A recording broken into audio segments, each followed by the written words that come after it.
Hi guys, in this video I'm going to review and reveal a new book on Thailand. It's published in 2024. It's entitled The Little Book of Sanuk, Thai's Secret to a More Joyful Life. It's written by Karen Sinotok, a British woman married to a Thai man.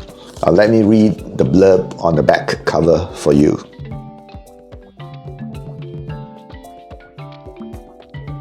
Find reasons to smile all day long with the Little Book of Sanuk. Uncover the secrets of Sanuk, the Thai philosophy that's all about bringing more joy and fun into everyday life. Whether it's having a laugh with friends, raising happy kids, putting the fun back into fitness, or bringing a sense of humor to the working day, Sanuk is a happier, healthier, more optimistic way of living. Thailand is known as the land of smiles, and Sanuk is the magic ingredient for this happiness. Thai people believe that it's the little things that add up to a meaningful life, and they always try to bring a sense of joy into their daily routines. With practical tips and personal stories, the Little Book of Sanuk will show you how to find connection in ordinary moments and help you unlock a new way of living that has lightness, laughter, and optimism at its heart.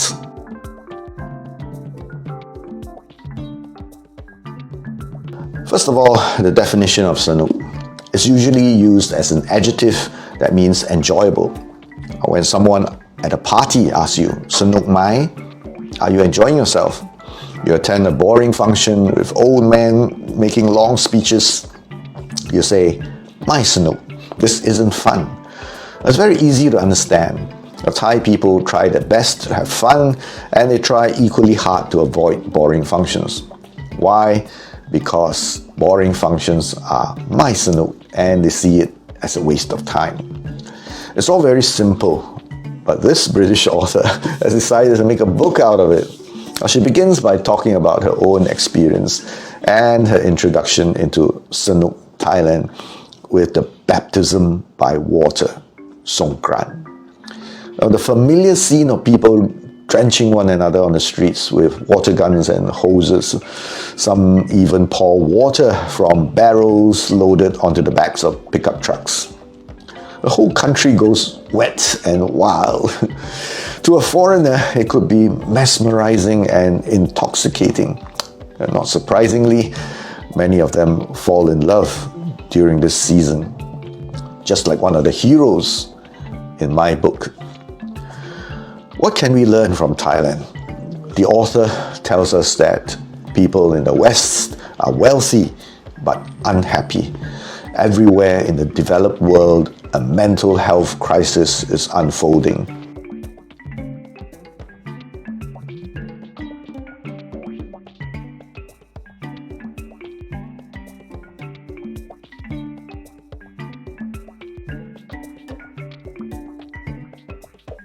She thinks that we should learn from the Thais to always be in a happy, positive mood. She quotes the Buddha, I quote, "The past is already gone. The future is not yet here. There's only one moment for you to live," unquote. Well, the trouble is, the Buddha never said that. Living the moment can be good advice for some people, especially the kiasu and kiasi Singaporeans. But the same piece of advice can yield different results when followed by different people. A guru once said during a sermon, "Wake up, do not waste time." A boy who heard it quickly went home to do his homework. However, a thief who heard that piece of advice quickly broke into a resort to steal from tourists before they left the country. What the Buddha did say in the Dhammapada is, "By oneself is evil done. By oneself is one defiled." It's not so much the advice, but the one receiving it.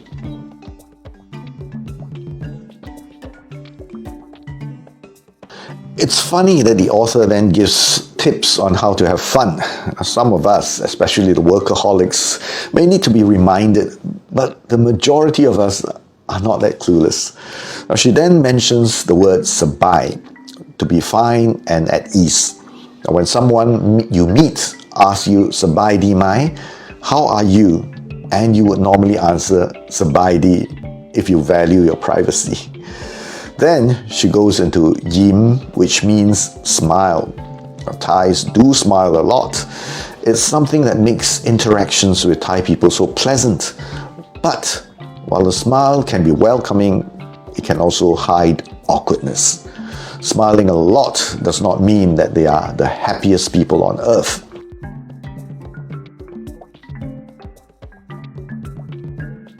Next, the author ventures into the online universe and the negative effects of social media.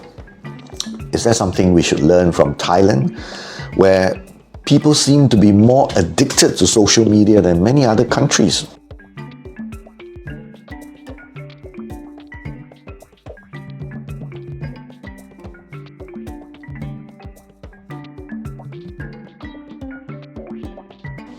I've known students who go on a diet of mama noodles for months to save money for a mobile phone.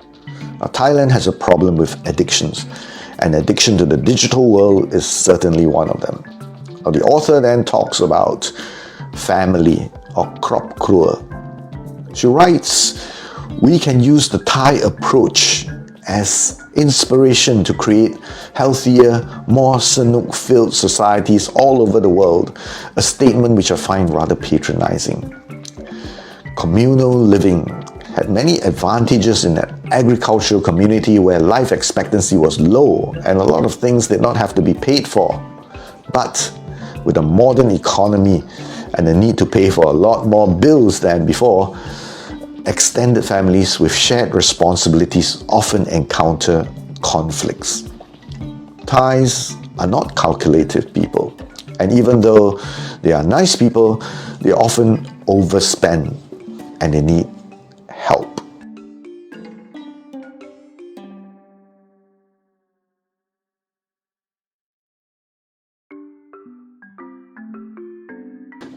I almost laughed out loud when the book goes on to give dating tips.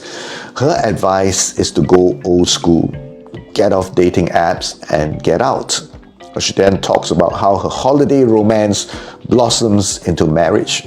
She also shares tips with people planning to go down the same Sanuk path.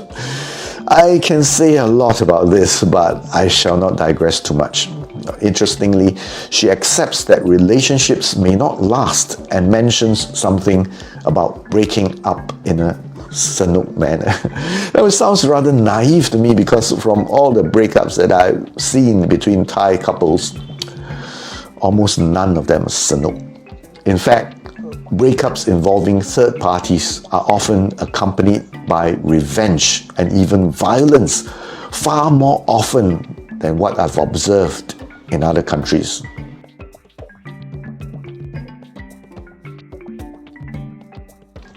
Next, the author talks about the benefits of volunteering, being kring chai or considerate, praising kids, cutting them plenty of slack, and so on.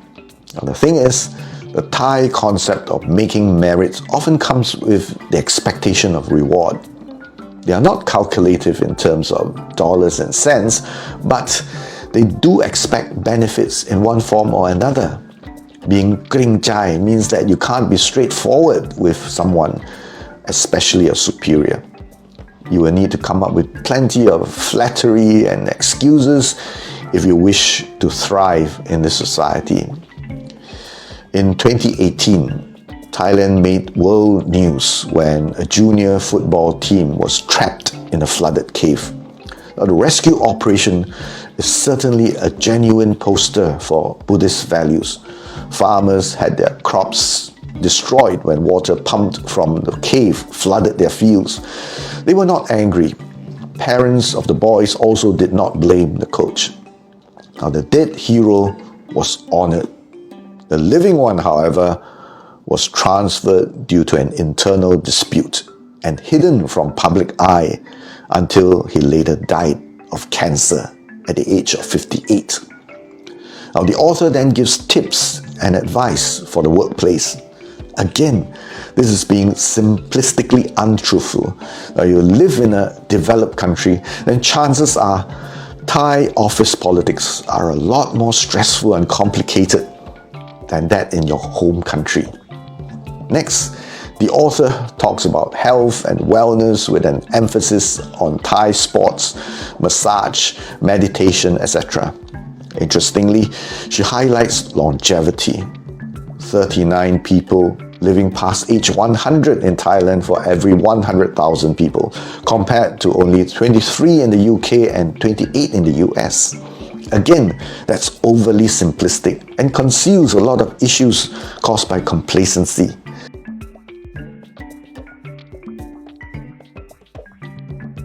Finally, the author talks about decorating the house in a Sanuk way, dressing in a Sanuk fashion, and having a Sanuk time enjoying meals with friends. I agree with her on all that. Singaporeans can't stop talking about work, money, and their children's grades at the dinner table, and I'd rather dine with Thai friends any day. But is this book a good guide to help you navigate through complicated Thai society and find happiness? Certainly not. Many Thais believe they are better off with higher wages and the more efficient bureaucracies and governments that they encounter in developed countries. Is there something we can learn from Thailand? Yes, like being nice, humble, patient, and approachable. However, I do know quite a number of successful Thai people. And just like successful people elsewhere, they are disciplined people who monitor their spendings, plan ahead, and don't go overboard with being Sanuk. Indulging in Sanuk activities is not a bad idea to take our minds off the challenges that the harsh world throws at us on a daily basis. However, what we are seeing is just a crust of happiness and harmony in Thai society, mainly because Thais tend to keep all greetings and dealings superficial to ensure that everyone has a good impression and a pleasant experience. Genuine thoughts and feelings are only revealed behind closed doors or inside the bathroom. As a casual visitor with no businesses or family there, you don't need to know what Thai people are really thinking. Just keep acting nice, saying nice things to everybody, eat, drink, sing, and dance with them. Tell jokes, be frivolous, avoid serious topics, and everyone will find your company Sanuk.